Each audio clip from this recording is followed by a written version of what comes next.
Life and business can feel chaotic when you're trying to do it all. That's where Andy Melton Coaching comes in. For nearly 2 decades, Dr. Andy Melton has helped high-achieving leaders find freedom in their time, relationships, finances, and purpose.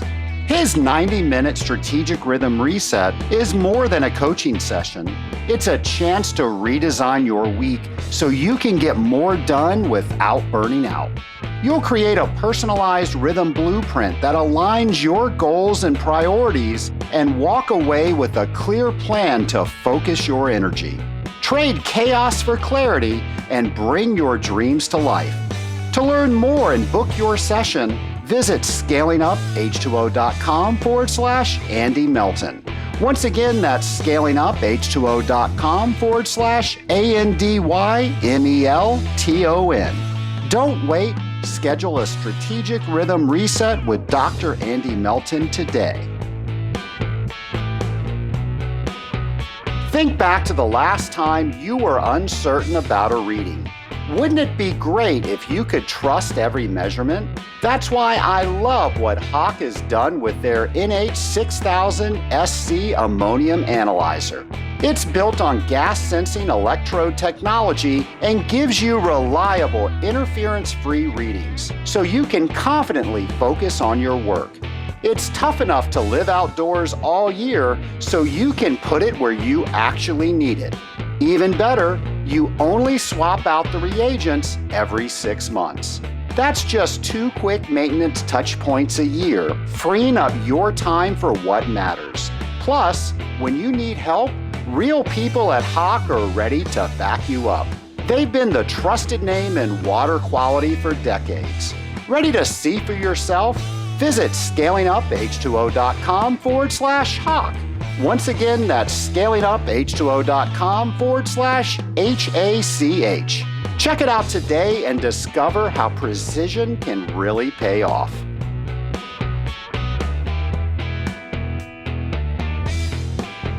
Welcome to the Scaling Up H2O podcast, the podcast where we scale up on knowledge so we don't scale up our systems. I'm Trace Blackmore, the host of the Scaling Up H2O podcast. And nation, how awesome was yesterday? Thanksgiving Day. Above all, my favorite holiday of the year. Now, I always say that AWT technical training is my favorite thing to go to, or that the AWT conference is my favorite conference, or my favorite water treatment holiday of the year is Industrial Water Week.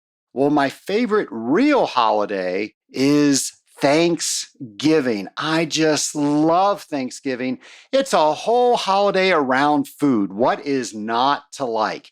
And this year, we actually went to the beach for Thanksgiving. Now, my son is 19 years old, and nation, it's really sad to think that he's not going to be with us every single Thanksgiving for the future. Eventually, he's going to move out, have a life of his own, and we'll just see him on a few Thanksgivings. And that really saddens me. So we decided, you know what? We're going to take advantage of being together as a family where we are in this season of life. And we went to the beach, and not a bad place to have Thanksgiving. Now, I loaded up the car. I had every tool and culinary device that I was going to need to make yesterday's meal. And nation, traditionally, I do a turkey, I do a ham, do some mac and cheese, some mashed potatoes, some green bean casserole, some Parker House rolls, and then, of course, various different pies. Now, my wife does the pies. She is a fantastic baker. I can bake, but she does it so well. Why should I even try? Now, this year we did something a little bit different. And let me back up a little bit, because a few weeks ago at the Association of Water Technologies conference, I received the feedback that people want to know me better. They want to know more about things that I'm doing, so you can learn about Trace Blackmore.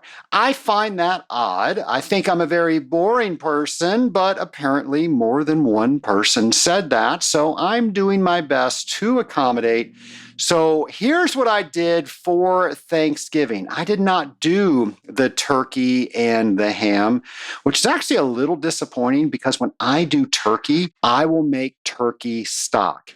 And that turkey stock will last me for the next year. And what I do, I take all the remnants of the turkey, the bones, all that stuff, and I make a stock. I take vegetables and things that I have left over for Thanksgiving. I take things like the onion peels and everything that I would have discarded otherwise. That goes into a big stock pot, and I render that for probably 14 hours. And it makes the most incredible broth. I then go ahead and I skim that off and I drain it out so I can get all of the different bits, and I filter out all the different bits, and then I put it back on heat and I reduce it. I then put it in these 2-inch ice cube trays that I have, and after they're frozen, I put them in a resealable bag, and I have concentrated turkey stock that I will use almost every single meal. If I'm making any sauces, if I'm doing anything that requires any sort of broth or stock, I will use that homemade turkey ice cube that will make about 2 cups worth of stock from that one ice cube. So I don't know if that's something that interests you. I've been doing that for a couple of years, and you cannot beat it. There's no chemicals in it. There's nothing unnatural in it, and it just tastes amazing. You can take a meal that comes out of a jar like spaghetti, and you're making lasagna and you don't feel like making the spaghetti sauce, and you take it out of a jar and you add some of that to it, it just makes it homemade. So I highly recommend that. But here's the deal. I can't do that this year because we did not make either a turkey or a ham. What I did this year, because I knew that we had to pack everything to travel, was I made a brisket. Now you're probably thinking, okay, that doesn't sound easier. So here's what I did. I actually did a technique called a reverse cook, and I am a smoker. I love to smoke meats. I love to barbecue. I'm a barbecue judge for the Georgia Barbecue Association. I love everything around barbecue. And let me tell you, Georgia has some of the best barbecue in the world, and I will go up against anybody that wants to challenge that because I have sampled some amazing barbecue in some amazing contests as a barbecue judge. It's just phenomenal. So here's what I did. I took the brisket and I do a salt rub, like a dry brine, sometimes that's called. I do that the night before, let that kind of do its magic. And then the day of, I will use a binder, which is normally yellow mustard. And then I have a special rub that I make, and I really coat that brisket in rub. Of course, I've already trimmed the brisket, and then I smoke it. I smoke it until I hit the stall. And the stall is where you're seeing the meat rise in temperature, and then all of a sudden it stops and it just stays there for hours. Once it hits that, I start watching it because I knew as soon as it starts rising again, I'm going to take it out, I'm going to wrap it, and then after it starts to cool down, I put it in a cryovac pack. So I've got one of those industrial food saver units. I put a brining liquid in it along with the meat, and then it's ready to travel. I put it on ice.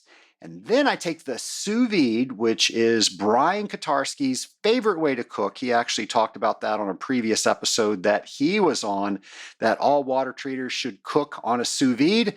And I actually got a sous vide because of Brian Kotarski of Aquafenix. I don't think Aquafenix sells sous vides, but you can get it on Amazon. And basically, it is a circulating water bath that the meat will never get hotter than whatever that temperature is. So I set that at my desired temperature and I let it go overnight. And it is at the perfect temperature. 203 is the perfect temperature for a brisket, by the way. And it is fantastic. Now, sometimes I will just take it out of the package, slice it up, and we will eat it. I normally reduce the liquid that's inside and use that as a special sauce. Sometimes I will take the brisket out and I will tighten up the char on a grill. Either way, it is fantastic, and it was fantastic yesterday. So I've been catering meals when I go and visit a group or something like that. It's just easy to do. It's kind of set it and forget it by the time you actually are putting it into the sous vide. Now, if you're curious and you want a sous vide, we'll put one of those on our show notes page. It is wonderful for doing meats and kind of setting it and forgetting it. So people said they wanted to learn more about me, so I hope that was true. That's what I did yesterday. I hope you had a fantastic Thanksgiving. And of course, somebody that is always having a fantastic Thanksgiving because he is so thankful to be in the water treatment industry. Well, that's our friend James McDonald, and here is a brand new Water You Know. Hello and welcome to Water You Know, the game show where we find out what you know about industrial water treatment, drop by drop. So pump up your brain, take out that test kit of knowledge, and prepare to answer this week's question on What Do You Know? Today's question is, what is the interaction called when chemicals react on a mole-to-mole basis that could possibly be considered the opposite of the threshold effect?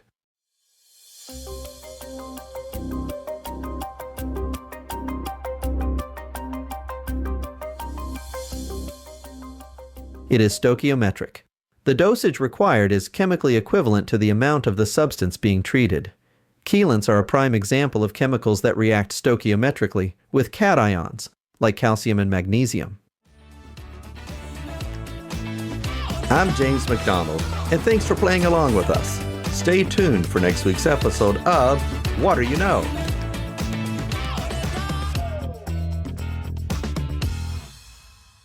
Well, thank you, James, and happy Thanksgiving to you. And Nation, what do you think James's next segment will be next year? See what I did there? So James has been helping us out with content for years. And I have to tell you, at the time of this recording, I have no idea what the name of his next segment is going to be. So we're all going to learn together. I am so fortunate that I have people like James that are contributing content to this amazing podcast to make this podcast amazing. And I want to thank all of you for listening to this podcast. A lot of you have shared show ideas and guest ideas and introductions. Thank you for doing that. If you've got anything for me, go ahead and go to scalinguph2o.com, go over to our show ideas page, and let me know what those ideas are. And while you're there, go ahead and check out our events page.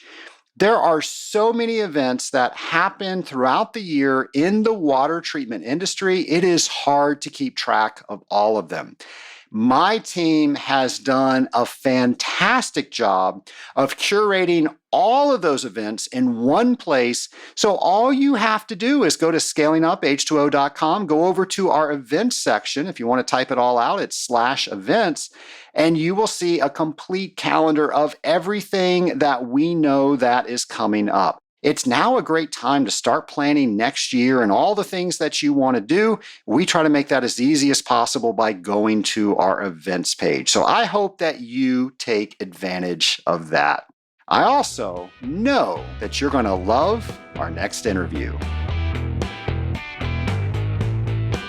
My lab partner today is Ron Blutrich of Clear Incorporated. Ron, welcome to the Scaling Up H2O podcast. Thank you for having me, Trace. Excited to be here. Absolutely. I'm excited about our conversation today. You've got some innovative technology that we're going to be talking about. And before we do, I was hoping you would introduce yourself to the Scaling Up Nation. Sure. Yeah. So my name is Ron Blutrich, and I'm 30 years old. I'm the CEO of Clear Inc. And yeah, I am very, very passionate about water. I've come from a background in science. I was doing my PhD at U of T for molecular genetics. And then I got hit really hard with a really bad cup of water. So since then, I've been really focused on water and what we can do to monitor and improve treatment of water. And since then, we started Clear, and it's been a wild ride, I have to admit.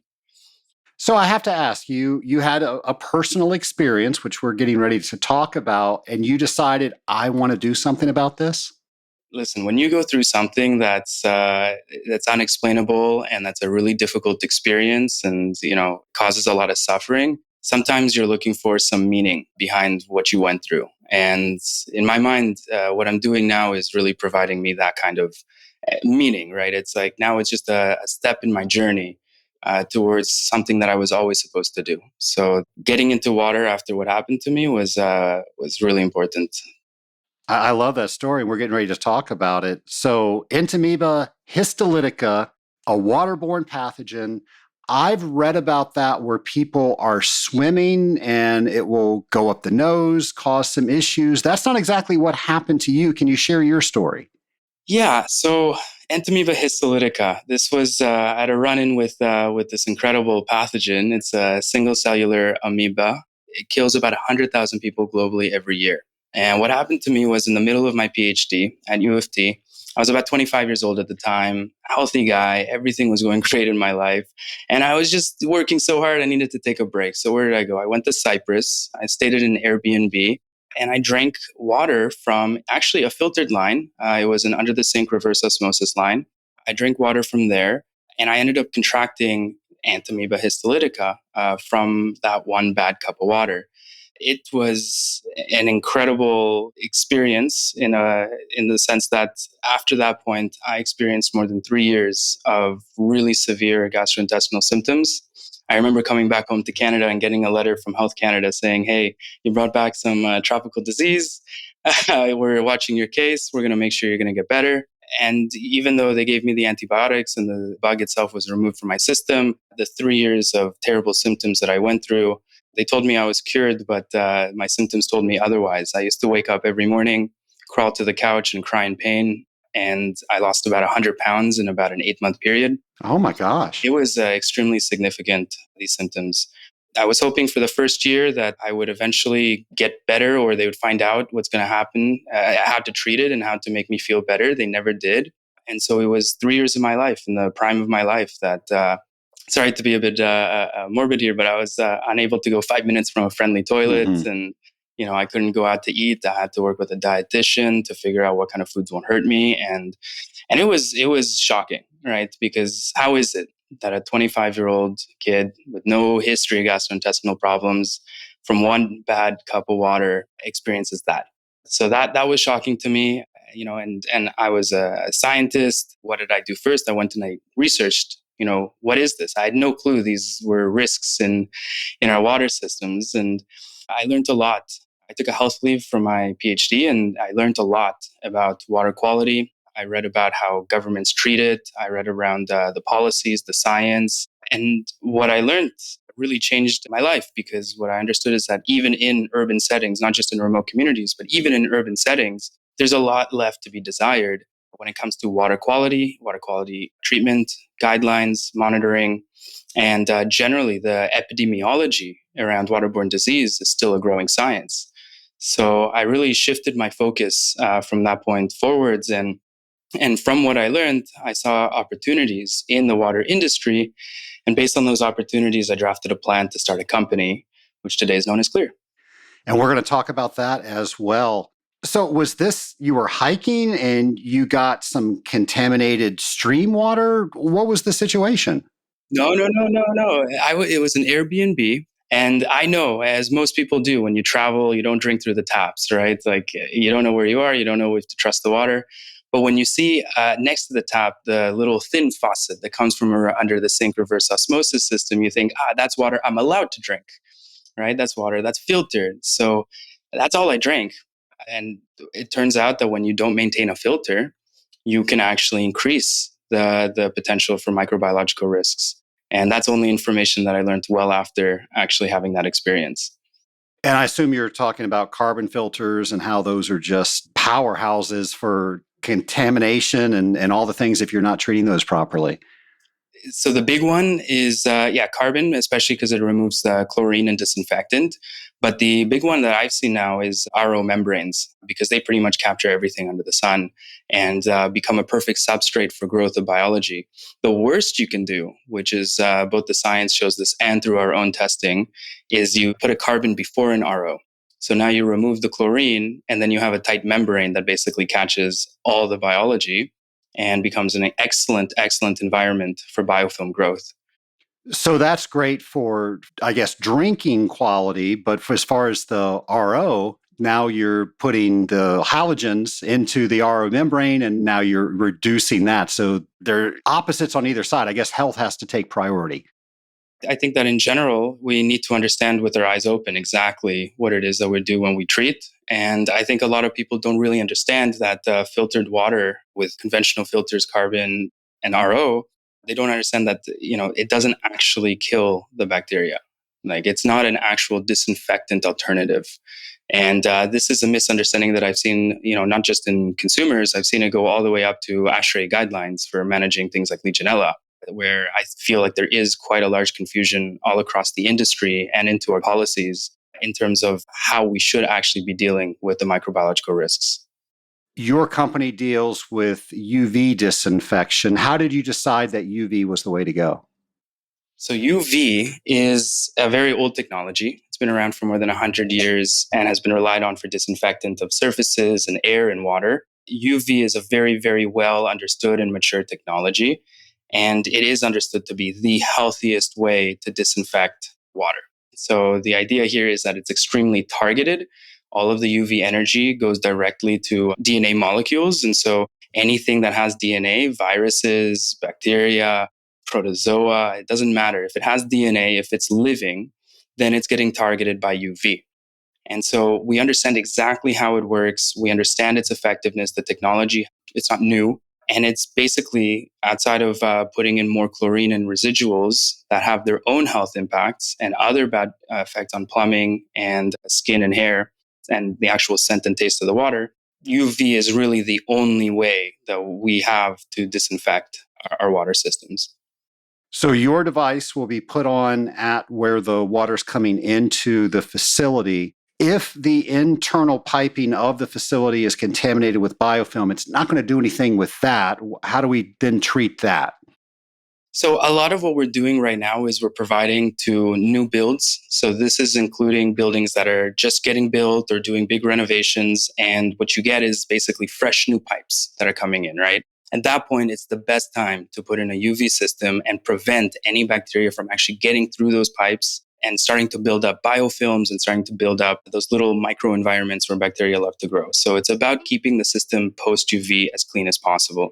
If the building has significant biofilm problems already, then you can do remediation. And especially when people deal with Legionella, they're always doing the remediation, they're always doing the chemical flushing.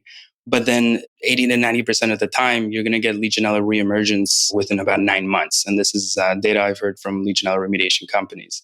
So what that means is that, great, you did some remediation. You might have had a negative test, but to get through the actual clearance protocol, you need multiple negative tests over a period of time. In order to keep it clean after remediation, the best thing you can do is put in a UV system. So in general, the ability for UV to prevent bacteria from growing post UV and downstream is pretty well documented. And in general, I think one of the major benefits of UV is actually right before a conventional filter, where you can basically protect the filter from that kind of growth. And you can allow the filter to last a lot longer without generating its own risks. You mentioned Legionella. Of course, that's a topic on this podcast quite often. So we're killing it. It's not coming into the building. And ideally, if it's a brand new building, what does that say as far as our due diligent Legionella program? Or is it most likely we're never going to have an issue? How should that be worded, maybe as we're talking with customers and as we're building water management plans? I think it's incredible, how much awareness has grown recently related to Legionella. And this usually happens after very notable Legionella outbreaks. I think that if you look right now, the reported cases of Legionella are tip of the iceberg. tip of the iceberg. I think that Legionella, it's extremely deadly. It's something that occurs in our urban centers. It's something we need to actually pay a lot of attention towards because it's very difficult to manage. Even when you go into our water management plans and you go into what we expect when we do our testing, we don't consider it an issue to see Legionella. It's only after we see what's called uncontrolled growth of Legionella that we have to take supplementary actions. But fundamentally, Legionella is constantly in our water systems. Trace, you'd be surprised, from our own testing through Clear, how often we've come across Legionella and high amounts of Legionella in single homes, in multifamilies, in condos, new condos. We've seen places where people have passed due to Legionella while we've been in conversation with those properties. And we've also seen how both the government responds to Legionella and what buildings themselves are aware of in terms of how they should manage Legionella. One of the most direct ways of managing Legionella is thermal disinfection, right? So you go to ASHRAE 188 and it's all about keep your hot water systems hot, right? Keep it above 140 Fahrenheit. And this is not something I've seen many buildings follow at all. I was in a senior home the other day where the water temperature in the tank was coming out at 128. It's a bit colder than the 140. And actually, this building had a Legionella event about a year and a half ago. So when I asked the superintendent, hey, can't you increase the temperature here? He said, no, because every time I increase it even a degree, I get complaints. The seniors here will immediately start to feel the water's too hot, and I'm going to burn them if I put it up to 140. So generally, our building codes and ASHRAE also warns that we need to include anti-scalding devices, mixing valves, and ways to prevent scalding risks. So on one hand, we're trying to deal with Legionella with thermal disinfection. On the other hand, we're trying not to burn people. And this is creating a very complex system for us to actually try to manage what's going on in these buildings in ways that a lot of these retrofits and older buildings just don't have a feasible way to go and install anti-scalding all over the place. So generally, there's a lot left to be desired in terms of what we're trying to do for Legionella.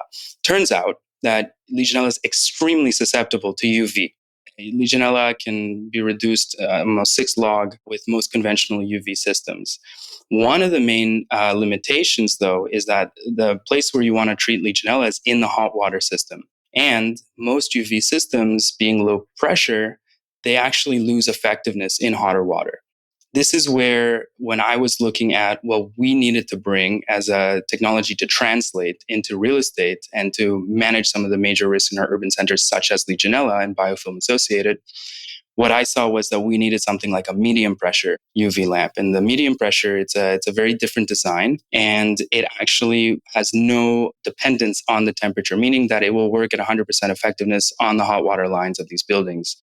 That way, you can actually manage Legionella in the hot water system extremely effectively in the recirculation through the UV in the hot water line if you use the medium pressure. So that was an example of some of the things that we were looking for when we were trying to find technologies to translate, to hit the major concerns in our urban centers. Medium pressure was a must for that purpose. I'm curious, what was that process like? This is what we're trying to solve. We've got all these different technologies we can try. How did you go about finding the correct ones? Well, with my story coming from an issue with microbiology, I was really focused on microbiological risks. And that's really where my training is as a biologist. And that's where I understood the most, not only my story related to microbiology, but my training related to that. And I also see that there's a huge gap in our understanding of microbiological risks from the top down. So I saw that as really the place for me to enter the water industry. And as I mentioned before, there's no real good solutions for microbiological disinfection. I mean, there's the, copper silver ionization systems. Those have other concerns, like putting metals into our systems, environment, and our bodies. But UV is the healthiest way to manage the microbiological risks. And so for me, it was, I did look at other traditional filters. I looked at RO systems. I looked at carbon and media. The biggest issue is that we were focused on trying to provide this effectively to large buildings, as opposed to trying to provide solutions in every single unit, trying to provide a single solution for an entire tower in our dense urban centers to help to increase the resiliency of those buildings and protect health of hundreds of families at the same time. That, for me, was going to be the most cost-effective solution if we could find it. But conventional filters, RO systems, carbon and media, if you want to put that in for a point of entry for a 600-unit condo building, you're going to need to build a factory to the side of the building in order to fit all that technology. RO systems do not scale very well into the larger flow rates. Media does not scale very well. I saw a 300 unit hotel that had 6 massive 9-foot cylinders, and a whole room dedicated for that just to put in a media solution to deal with color in the water.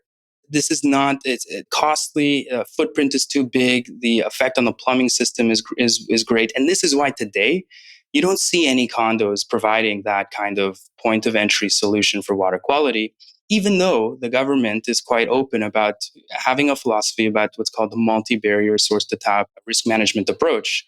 Generally, we should be expecting that after the distribution system from our cities, that we should be doing another layer of treatment before it comes into a building or a property. I think that should be a general expectation, but I just don't think it's been feasible. The only technology we really found that could scale into the largest buildings, that could feasibly sit in the point of entry to these buildings without breaking the bank, without having to do crazy services, and without having to build a factory to the side of the building, the only one was really the UV systems. So at this point, our UV systems, it's an inline system. It's basically a section of pipe that happens to disinfect the water going through it. It's a single point of installation, single point of service. There's no head loss. There's no pressure loss.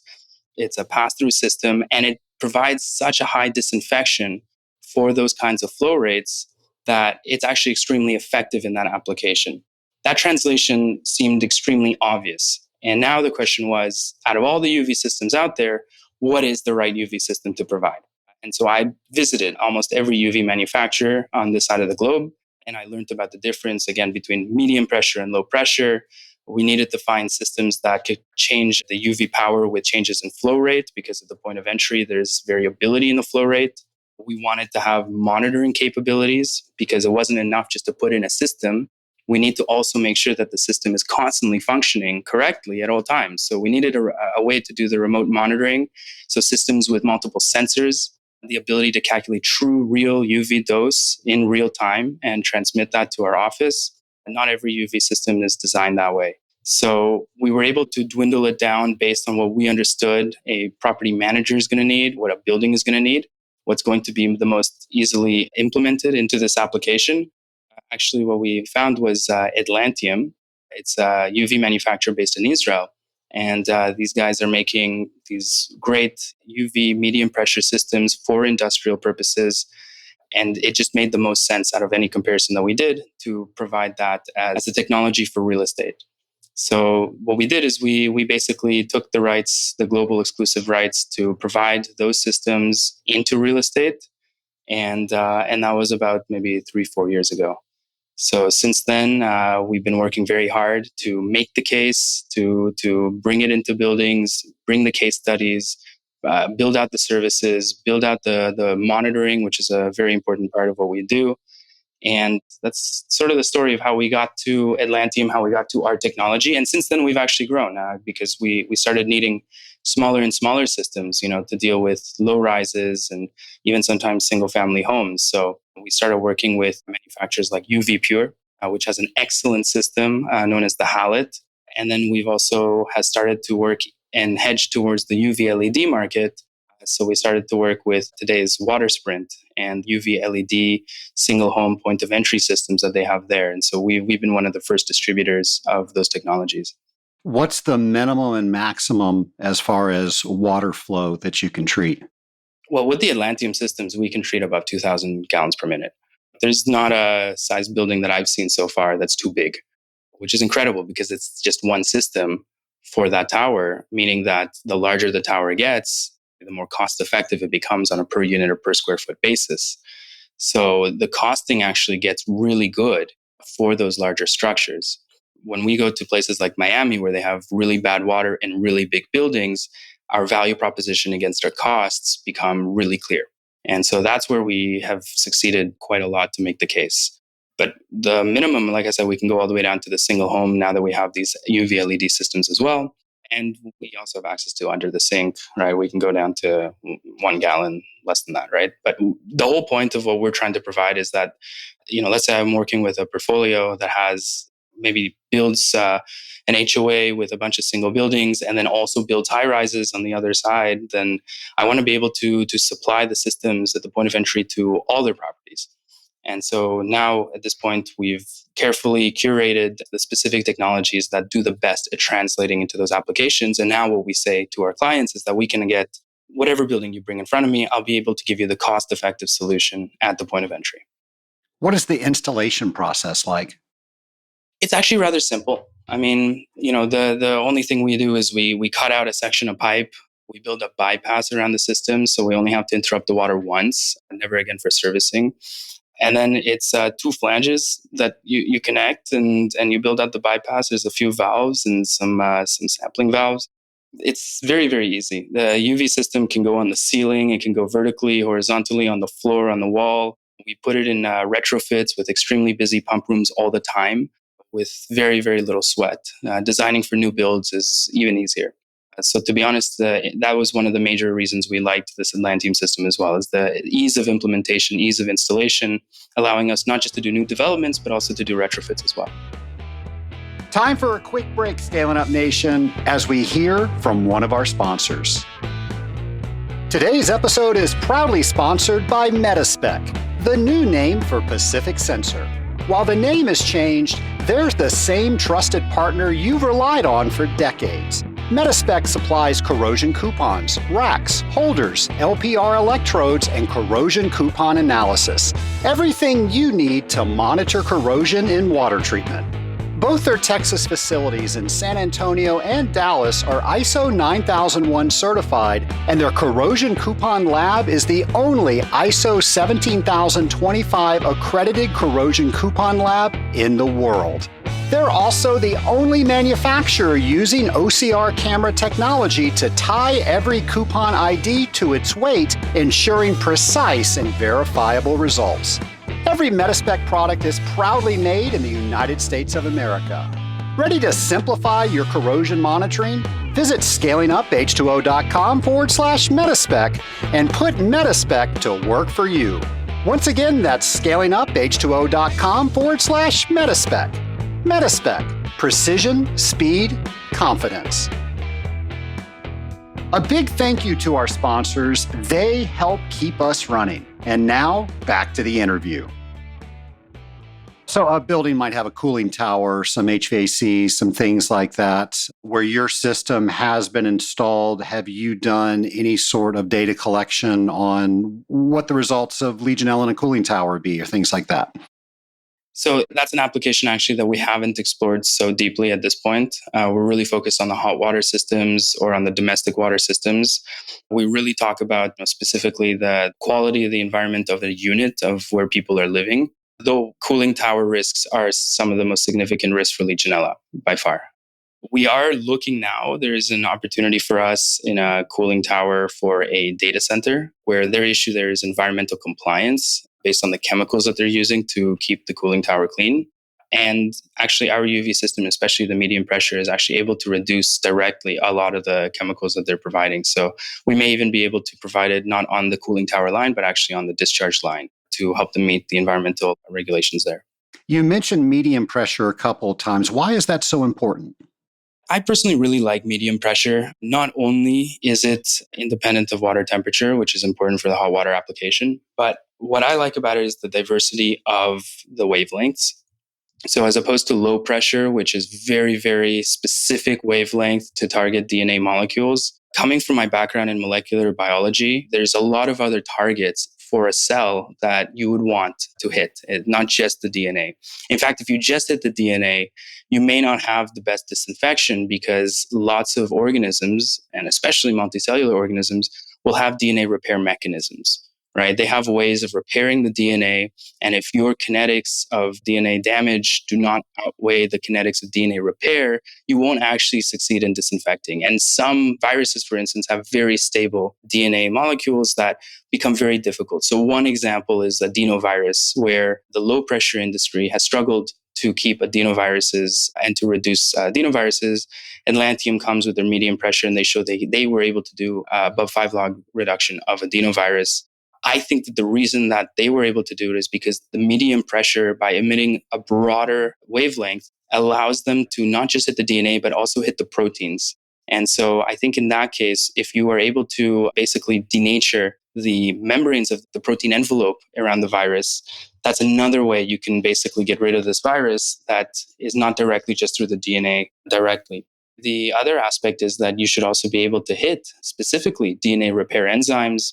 And by doing that, you're not just hitting the DNA, you're also hitting the mechanism that would repair that DNA. So, for instance, the medium pressure is used a lot for multicellular purposes, usually in marine biology, like Atlantium's technology is used, for instance, in the Hoover Dam to keep it free of mollusks.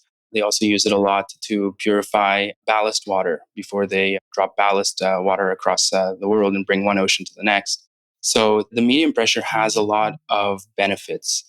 Another one is that it can actually denature a lot of specific toxins like cyanotoxins, which is a major problem around the Great Lakes where I'm living in Toronto. We get algal blooms quite often on a seasonal basis, so we expect it. And then what happens is those cyanotoxins do make it into our water, and they do cause a lot of illnesses. So those cyanotoxins are something that I think low pressure won't be able to target directly, but medium pressure can.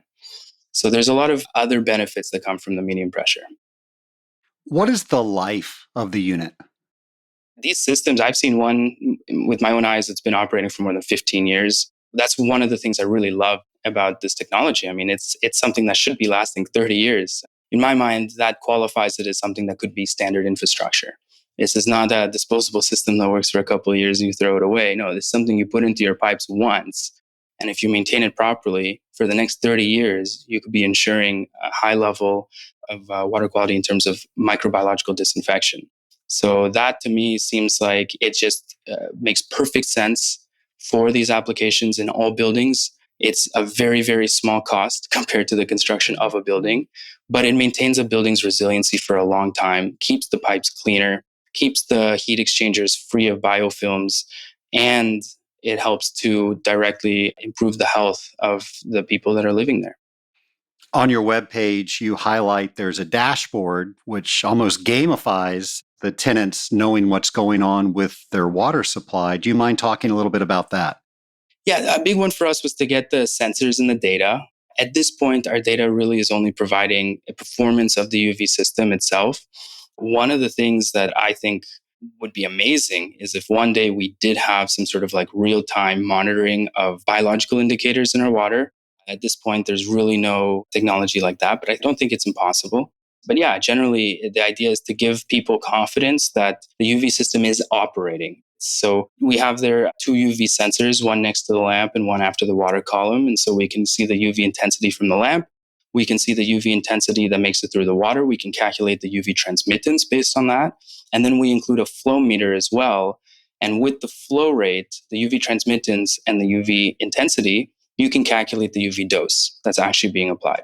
All of that information is updated in real time and it's available on that dashboard. And the whole concept is you're waking up one morning, you're assuming that it's like me assuming that the filtered line I'm about to drink is clean, but I have no indicators, no monitoring, nothing that tells me that whatever technology I've installed is actually working today, right? So how do you wake up in the morning and trust when you open the tap that your water disinfection is actually active the way it's supposed to be? That's the whole point of that dashboard. It's to give people confidence that the technology is operating above its minimal operating standard. And it's to give us the ability to offer an as needed servicing to maintain the technology above the minimal operating standard. So that kind of monitoring and service is really, I think, cornerstone of what we're trying to provide at Clear. I'm curious, when you check into an Airbnb today, do you drink the water out of the tap? Trace, I'll be honest, I don't drink water anywhere that I'm not extremely familiar or that hasn't been treated by myself. I go to like a shared office space, for instance, and they have their own little carbon filter. I don't know when they changed the carbon filter last. At this point, from my experience, unfamiliar water is a no-go for me. Might relate to do with some PTSD. Maybe I'm out of proportion here, but I'll be honest, after you do some tests, after you're regularly testing water in places that you would assume that the water quality would be great, now you start to see that actually there are a lot of risks, a lot of problems, and just nobody's really looking at them, right? So they can go under the radar. I think the biggest issue is that when we get sick from water, how do we know? How do we know? How do we associate an illness, a disease, a sickness a chronic issue, how do we associate that to something that came from water? It's a huge disconnect between an exposure event from a glass of water to symptoms related to an illness. And how often, Trace, do people go around and say, oh, it must have been something I ate when they're feeling sick? Oh, it's in the air. And maybe lots of people in the same area will start to feel sick at the same time. And then they'll say, oh, something's going around. How often are people actually considering that it could have come from the water? And the more I do the testing, the more I realize that actually could be a much more serious, impactful route for illnesses that collectively lots of people in the same area could be exposed to enteric contamination events that happen due to a low pressure in the municipal piping, or a biofilm that just happened to have the right conditions that morning to have some growth of, not just the biofilm associated bacteria, but we're talking about the enteric viruses as well. Those are things that even if we wanted to monitor, it's just too expensive to do so. So the truth is that I've seen it from government to developers to property managers to consumers. I've seen almost willful ignorance in terms of we don't want to test because it's just not feasible or expensive. And then if we see a problem, we just don't know what to do about it. And I think that there's more of a push, I think right now, to try to just reduce potential panic or, try to manage how we feel about the water as opposed to actually managing the water. And I have some just absolutely incredible examples of that where, I've had a property manager say, hey, I love your system, would love to put it in, but please don't do the testing. They would tell me directly, because if you see a problem, I'm going to have to deal with it. I've had issues where I've seen after a 30-day boil water advisory, I come in, the boil water advisory was lifted. I come in 3 weeks later, I do testing. I still see E. coli coming through the city water. I share it with the city manager, and the city manager basically completely shuts me down, doesn't want to deal with this problem.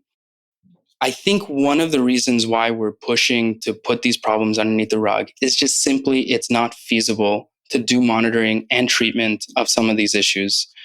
I've seen one case where somebody died from Legionella in a building, and the Florida Department of Health came to do testing and investigate the building after somebody died of Legionella. Now, you expect them, Trace, to go and invest in a Legionella test, but instead what they did was they tested for E. coli and coliforms. When that came out negative, they said, no, this building is fine for Legionella.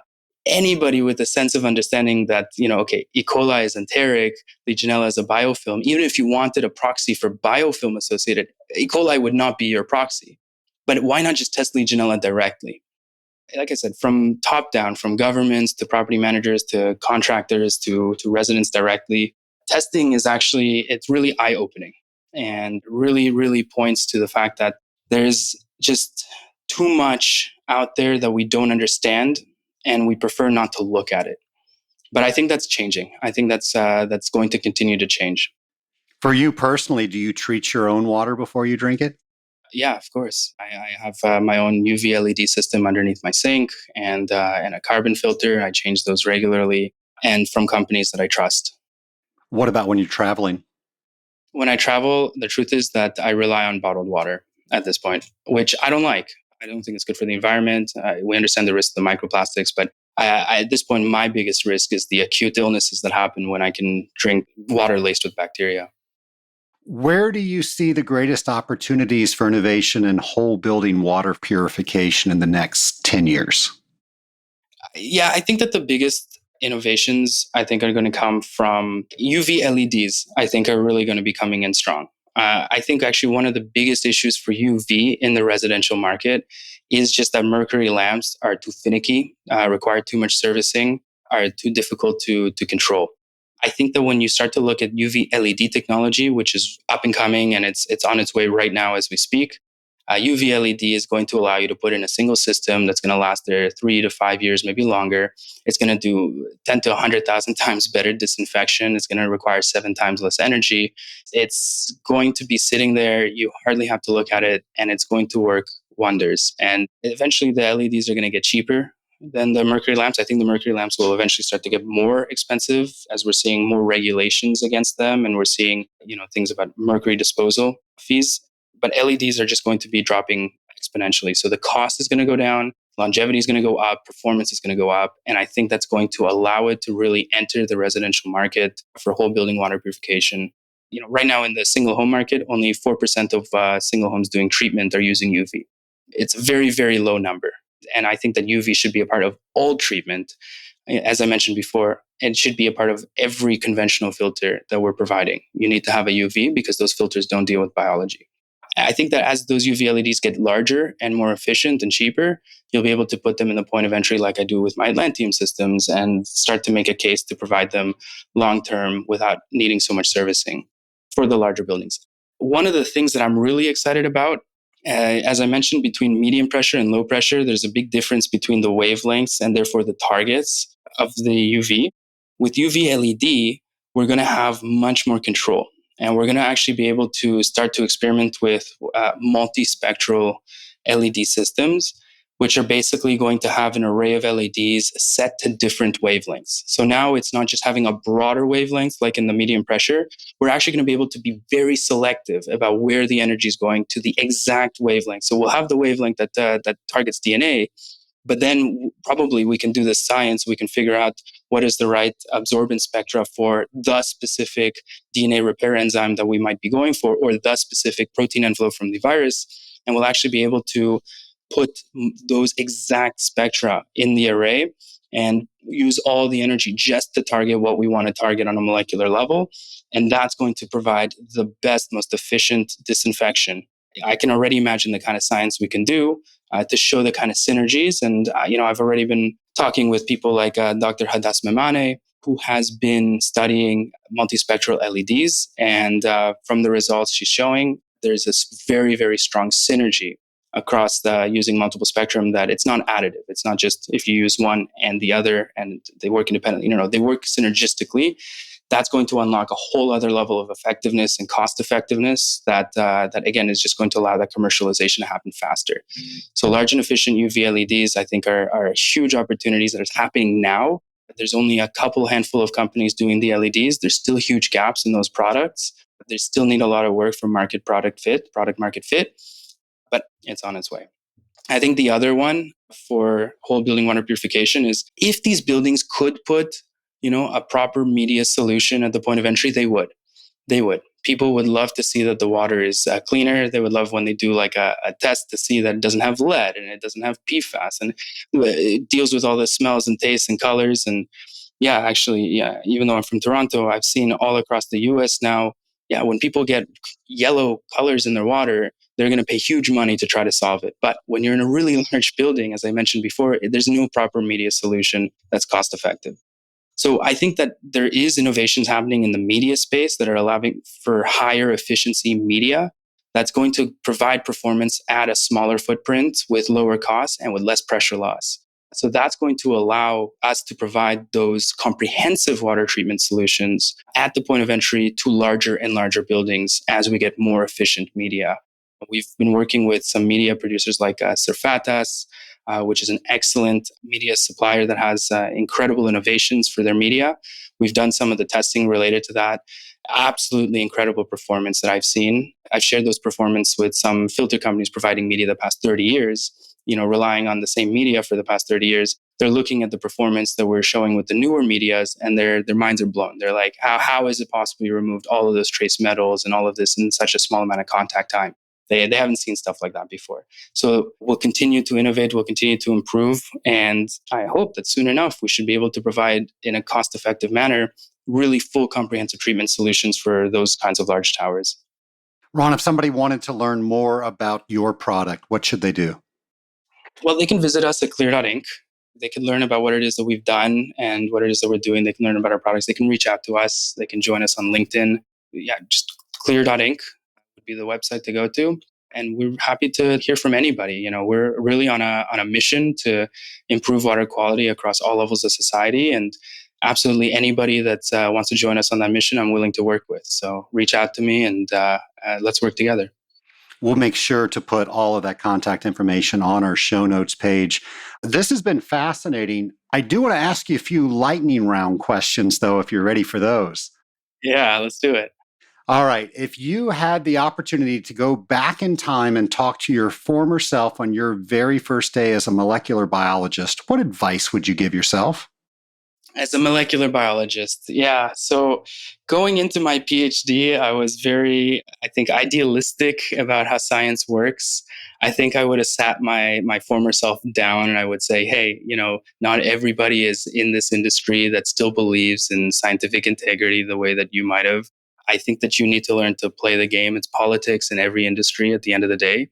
And I would tell myself being ideal about how science should work is great. And then there's the reality of, people need to actually complete their papers and they need to complete their work and, make their salaries and support their lives. So, do the best that you can, but don't expect perfection from everybody and don't expect perfection from yourself as well. What are the last few books that you've read? I just recently finished Origins of Order by Stuart Kaufman. And before that, I read Pale Blue Dot by Carl Sagan. Again, I revisit Carl Sagan a lot. He really was the one that propelled me into science. When they make a movie about your life, who do you want playing Ron? Yeah, so I was thinking about this. I would take a BJ Novak. I think that would work. From The Office, right? Yeah, All right. BJ Novak. I could see that. You're right. Final question. If you could talk to anybody throughout history, who would it be with and why? Yeah, my answer to that was Carl Sagan. Just there's no better public science communicator in the history of our world. And he made such a huge impact in how, in my ideology and how I view the world and how I view my purpose in the world. And I would just want to meet him to tell him the kind of impact he made. What would your first question be? That's a good question. What would my first question to Carl Sagan be? How did he find his wife? I would want to know because they were such an incredible couple and they worked together on their projects and they had the same passion and fascination. I look at both of them as just with such awe and admiration. And, it's difficult to find the right people, right? So I would love to know how it is that he found his wife, Mrs. Sagan. Ron Blutrich, CEO of Clear Inc. Thanks for stopping by and letting us know a little bit more about UV. Sure. Thank you so much, Trace. Thanks for having me on. It was great to meet you. It was great to be part of this podcast. Thank you. Nation, before we introduce the interview, I was asking if anybody had any guests they wanted me to interview to introduce them to me. That is exactly how I met Ron.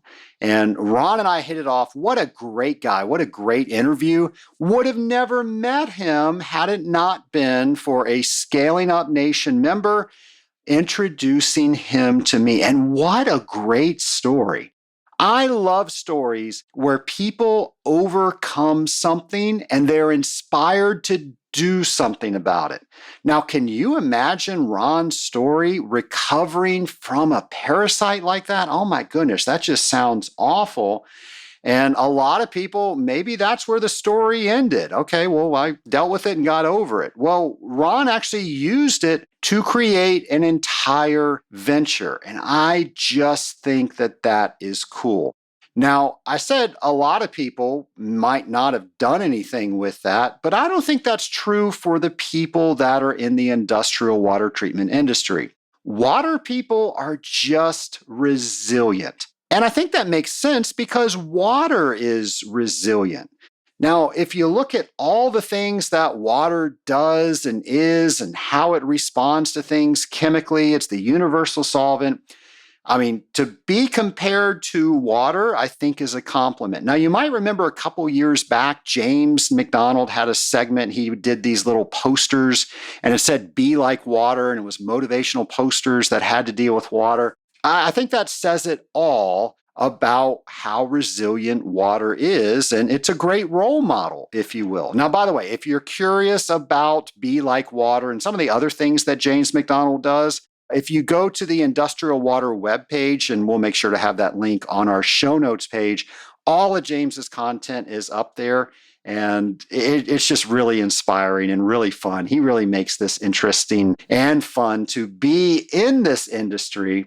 Well, that got me thinking. We've been talking a lot about infrastructure this year on the podcast. And on what ways have we made things more resilient? Have we improved things around water when it comes to urban infrastructure?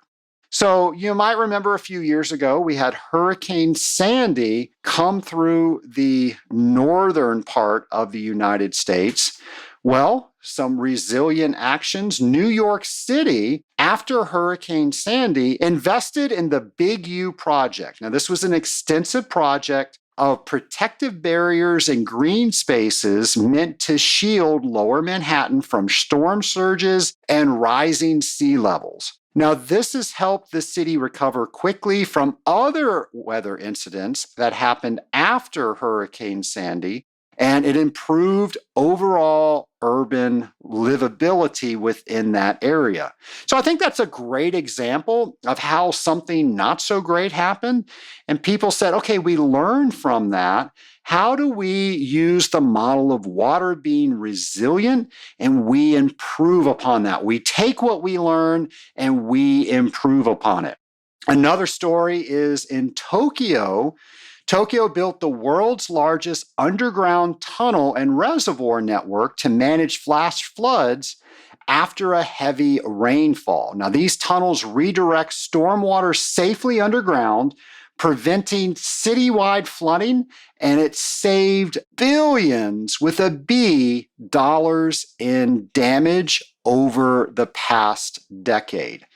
So really cool infrastructure. I encourage you to look this one up. It is an architectural feat. It is an engineering feat. And folks, it's just cool. So be sure to look that up. We'll have a link to that on our show notes page.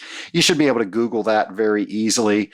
Also in the Netherlands, in Rotterdam, they pioneered a floating infrastructure that includes a huge quantity of pavilions and homes. And this is adaptation for the rising sea levels in the area and help solve some of their density problems while addressing what was going on with the rising sea levels. Anyway, all of these things I just get inspired from. We could just say, hey, that stinks. So bad that happened. Can't figure out anything to do about it. But we don't do that. We are in industrial water, and we take what we learn and we figure out how we are going to improve upon it. So many examples of that. Ron's a great example of that. And I bet you are an example of that.